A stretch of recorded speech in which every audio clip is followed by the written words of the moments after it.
Hey YouTube, it's Marita and welcome to another edition of the Nurse Lounge. And in this edition, we're actually going to talk about the Redonda Vaught case. If you want to hear my thoughts, and yes, these are my thoughts and my thoughts alone, on the case, the outcomes, and the future of nursing, stay tuned.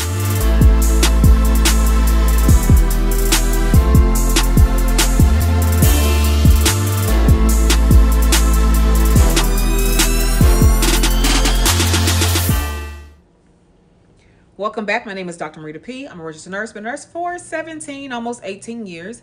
And I am an OB nurse by specialty, OBGYN, well, baby nursery by specialty. And I'm a nurse educator full-time now. And I want to talk about this case. Okay, I'm doctorally prepared as well. Got to mention that. So, if you have not been under a rock, you know what happened in this case. We have a said nurse who actually worked at a hospital in 2017.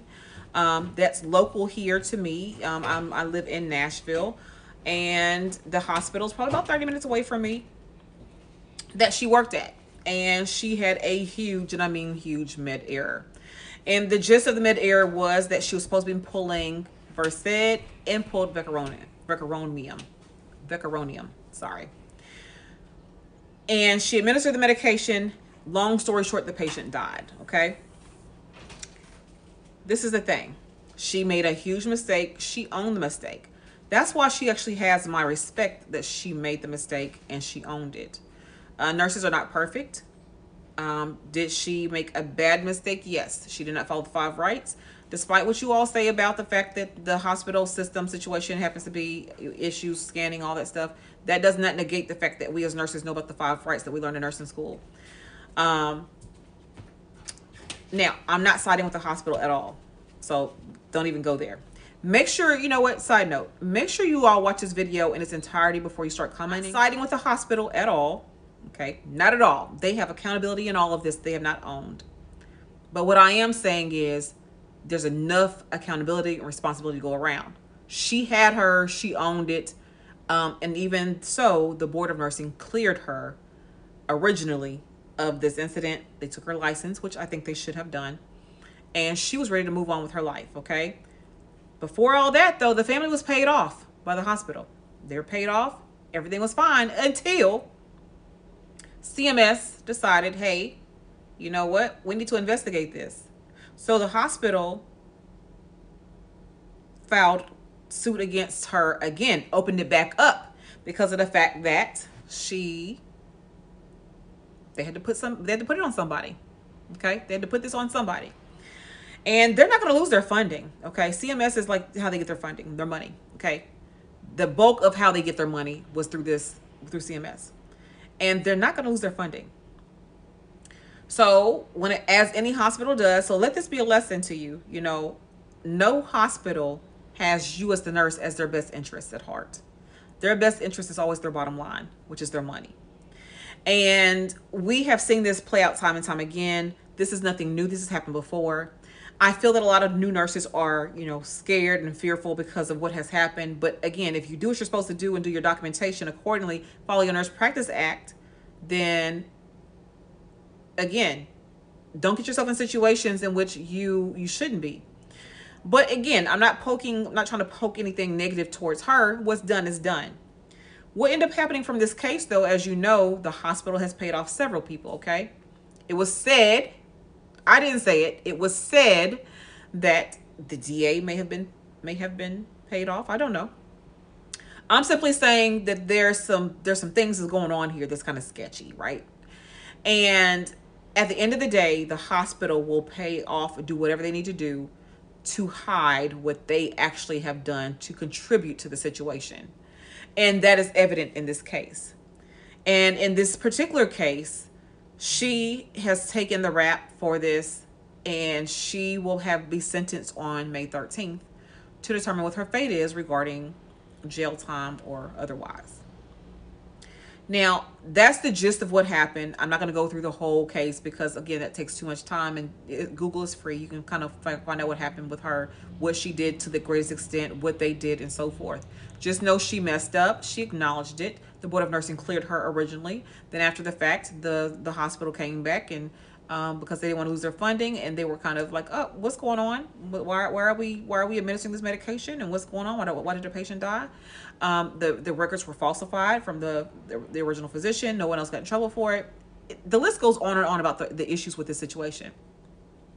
My concern is this: I've always said to nurses or nursing students that the hospital cares nothing about you, ever. Do not get fooled by what they tell you in your orientations. Now, is this 100% of people everywhere? No, there's some good people. There are some good people out there. But in terms of the hospital entity itself, they care nothing about you, the nurse. Get you some malpractice insurance. Now, did it help her in this case? No, it did not, but that's not the point. You need malpractice insurance anyway. You needed it even still. So I'm not saying get it because of her. Get it because you already needed it. You always need malpractice insurance, always. Make sure you're always following your rights of medication administration. Make sure that you are not doing anything that's against what you're supposed to be doing. And this is where I want to go with this video. My thoughts were in terms of answering the original question. Yes, she was wrong. Yes, I feel like she should have her license taken away. No, she does not deserve jail time. Yes, the hospital should be held accountable for their actions and everything that went with that. They are not being held accountable in this case. That is what my overall thoughts. But where do we go from here? I guess is what the point of this video, the rest of this video. Where do we go from here? For one, either if you don't want to be a nurse anymore, that's fine. But there's no need to announce it. Just keep it moving. If you realize this is not for you, keep it moving. But for the ones of us who still want to remain in nursing and want to see change, we have to stop talking. We have to have the bite, not just the bark. We will bark all day long, but we don't have the bite that goes with it. Meaning we're not actually doing any action. So let's have action now at this point in time. What can we do to protect ourselves in the future? What we can do is make sure you're always following your rights. Number 2, make sure you know the Nurse Practice Act in your state. That governs what you can and cannot do. Also, make sure you know the policies and procedures that are written on your unit, your hospital. Number 4, if it's not right, don't do it. Never be afraid to lose a job. Be afraid to lose a license. I'm not fearful of anything. Last thing, documentation. I forgot about that. Document. If your patient load is unsafe, find that out before you clock in. Don't clock in. Go find that out first. Patient abandonment only happens if you clock in and accepted a patient load. You're not abandoning a situation that you never clocked in for. Find out what's on the board or whatever y'all use. Find out what's on the board. And if they have you, doing all these patients, there's another case in, I think, Philadelphia, or is it Pennsylvania? I'm not sure if it's in the city of or the state of, but either way, it's somewhere around there, where a LPN and a LTC, something similar happened to her as to the Redonda Vaught case. And the problem is, a patient, again, died under her care because she didn't do a few things that she should have done. And she was on a unit. As you know, LTCs, SNFs, some of them, they have high patient loads. They'll have 50, 60 patients, 30, 40, 50, 60 patients they're supposed to take care of, one nurse, 1 or 2 CNAs. That is not legal, y'all. Stop taking these jobs that will put you in a legal situation and not back you up. And unfortunately, because of the fact that this has become the norm, we think because something is normal, because it's done every day, that it's legal, and it's not. See, I would never get in that situation because I would never take 65 patients. I would never take 30 patients. I would never take anything like that. Never. But I know better than to do that. We have to know what's required of us and what's allowed of us to do. You have to understand that healthcare is a business, number 1, at the end of the day. They're going to do whatever they can to make money. Do you think they care about patients as a whole? No. Do you think they care about the nurses? Of course not. That's evident. So again, just to reiterate, protect that license at all costs. You can get a job anywhere. You can't get a license. And again, if you are fearful to the point where you feel like this is not what you want to do, then move on. Again, there's no need to announce your departure. This is not the airport. People all over social media, well, I'm just going to leave nursing. They don't care. They don't care if you leave nursing. Because guess what? They have all these other new nurses coming out behind you who's going to take your place. It doesn't matter to them. What matters is the ones who are going to stay. And what are you going to do about it if you stay? How are you going to demand any kind of change? Are you going to be the one who takes 7, 8, 9, 10 patients on a hospital floor? Are you going to be the one in an LTC who takes 20, 30, 40 patients that you got to oversee during your shift?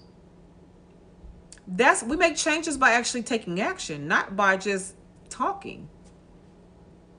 So what are you going to do to be the agent of change for your career, for the agent change of nursing, if you plan to stay? And what are you going to do to make sure that you maintain and keep your license and not lose it due to some nonsense because of what a facility is going to do to you? This is your time to wake up and realize nobody cares about you but you. You could be the sacrificial lamb next. They will do whatever they need to do at all costs to protect their bottom line. And their bottom line is never the nurse.